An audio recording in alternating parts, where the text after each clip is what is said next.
Hello fellow old schoolers, this is the semi-finals of the Pegasus Cup. There were only a top 4 of the Pegasus Cup, and at this particular time my deck on Composition A made the cut. It was actually, I think it was number 1 in the Swiss at this point, and I had won a Beta Pegasus for doing the first kill with a Mesa Pegasi in the entire tournament, and I won another Beta Pegasus for doing the most damage overall in the Swiss. So that lucky prize was handed out just before this game. So I can't really complain already at this point. It's been doing better than I expected. So to complete a head track and gain 3 Beta Pegasus, I had to win the entire thing. So the guy standing in my way is Spicy Icy, and I have to butt heads with him. It's a blue and white deck primarily. It has a splash of black in it, and it revolves around 4 Icy Manipulators and 4 copy artifacts to copy the Icy Manipulators, and it uses those to gain control of the board state prison style. And it uses Psychic Venom to cast on the opponent's lands, and then it can tap him with those Icy Manipulators and do damage through that. It also has the Factories and Royal Assassins to attack with, and we can also slice those creatures up once they've been tapped by the Icy Manipulator. The deck, I think it also features Mesa Pegasi, as a lot of decks do in this tournament, and they can't be cast with colorless mana in this particular tournament, as people are vying to do the most damage and doing the first kill with these Pegasus. I had played this player before, and that game is recorded in the Swiss. It is recording number 86 on the channel, and we also have a deck tech on this particular deck. I think it's recording number 83. Where I go over the deck in detail. Let's go over the Composition A real quick here. We've gone over this deck as well a bunch. It's my usual setup in these latest tournaments, but in this particular case I've put in 4 Mesa Pegasus in order to compete in those various subcategories. And overall, Composition A follows the philosophy of a mono-black deck insofar that all its mana can produce black mana. But instead of having the usual mono-black archetype, all the lands are dual lands and Cities of Brass, so they can produce other colors as well. And uses those to have various strategies to win. The primary strategy is just big beaters like Jusumjin, Singia Vampire and Hypnotic Spectres, just to punch in and beat the other guy down. But it can also use Underworld Dreams with Wheels of Fortune and Time Twister to combo off and doing a lot of direct damage through that, when the opponent will take damage for each card he draws, and the draw 7 will make the Composition A draw into even more creatures and burn, and also do damage to the opponent via that Underworld Dreams. All the colors provides access to many restricted and good cards from each color, and a bunch of removal like Lightning Bolts, Swords to Plowshares, and Disenchants and Sinkholes, just to make sure that the creatures can get in and that the creature battle will be won, hopefully. So that's a very, very brief rundown of these decks. Composition A has been featured a bunch on this channel.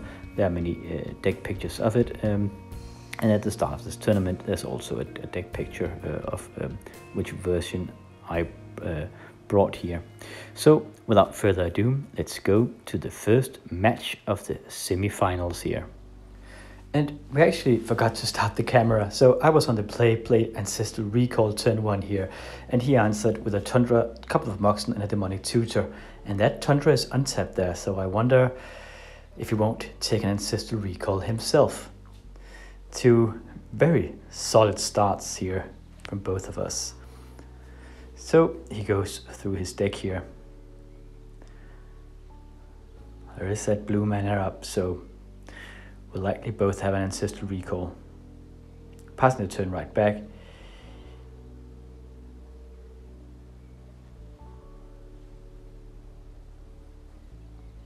City of Brass, Mox Ruby. And a Demonic Tutor of my own. Okay, so the Ancestral Recall has already been used here. That would be the usual pick at this point. if I remember correctly, I think I'm going for Mind Twist here. I want to... This phase of the game seems to be about card advantage. And those are the two most direct cards to influence that in my deck. And also in his. The trouble is he can't counter with his own setup. And yes, he has an Ancestral Recall in hand there. I just saw it. So...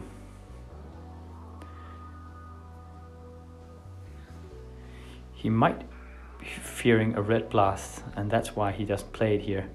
I'm not sure. He doesn't know if I play Red Blast's main deck.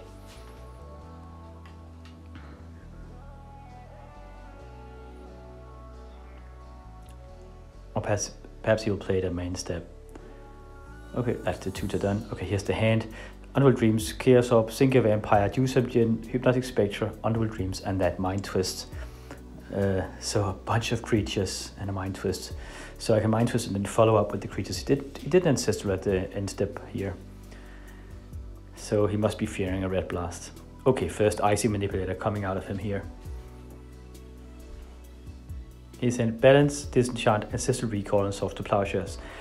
Oh, a bunch of good cards. I don't mind picking any of them except the Disenchant. That's not worth much here. Okay, Mind Twisting for 3 here. Let's see what we get. These 3. Balance, Ancestral Recall, and the Disenchant. That means he has the Soft to Plowshare in hand. And getting the Balance and the Ancestral Recall was pretty damn important here. Just a quick revenge attack with that Factory. Follows up, I think that's a Mr. Pegasus he drew into there. Okay, Disenchanting the Ice Manipulator. And Sink on the Factory, just picking his attack forces and his control elements apart here. I'm now have secured a reasonably, I think, yeah, about 4 card advantage here. And with all the destruction in the composition A, we can now, after that destruction, follow up with a bunch of creatures, I suppose.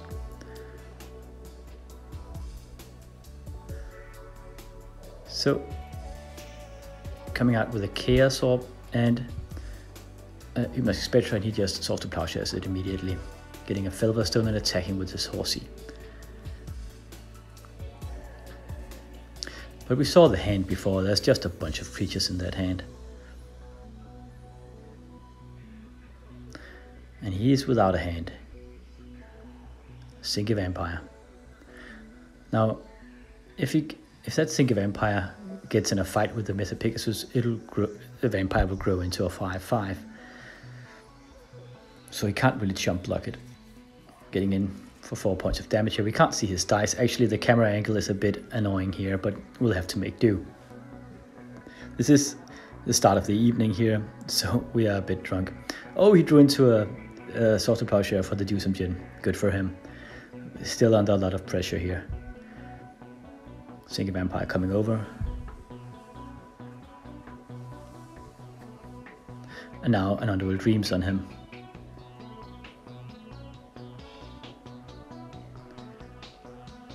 So that's 2 threats, and if you draw into a Brain Geyser or similar, it'll do a bunch of damage to him in order to get out of this situation. Continuing, piling on the pressure here. Even more. Okay. Disenchanting the Underworld Dreams at his end step. Makes sense. No, okay, that's game.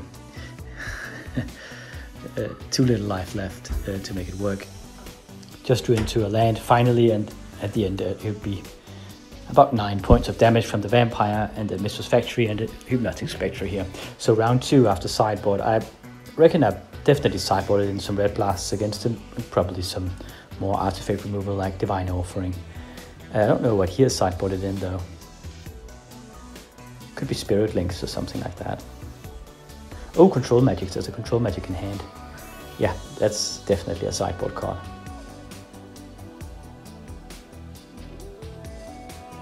Starts off, oh, nice start here, Sol Ring into a Felverstone. He gets really magnificent starts usually. We have another factory and a Max Ruby start, just like the previous game here. Okay, so he copies his own factory. Doesn't attack though. So Mind Twist him for his last card. Two cards, a Swamp and a Control Magic. So he's without a hand, but he has a couple of factories just attacking in here. And I only have a single blocking factory. We need something out in order to stop these. Okay, two factories now. And a Sushi coming out. So I sideboarded those in as well. The Sushi is probably reckoning that I wanted more creatures against him.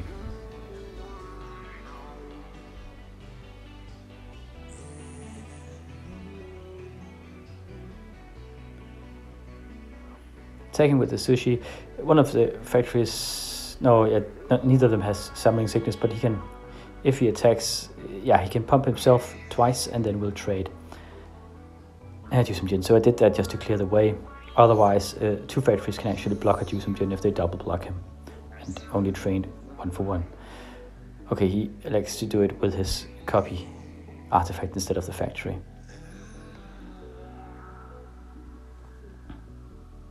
Okay, maybe not. I think it's because he's fearing that he might be too drunk to remember what the copy artifact is. Okay, so here we go, attacking with both factories and the Jusum Jin, just all out attacking here. Disenchanting one of the factories. Blocking. Okay, I'm disenchanting his factory. He's a bit confused here, he thinks there's two.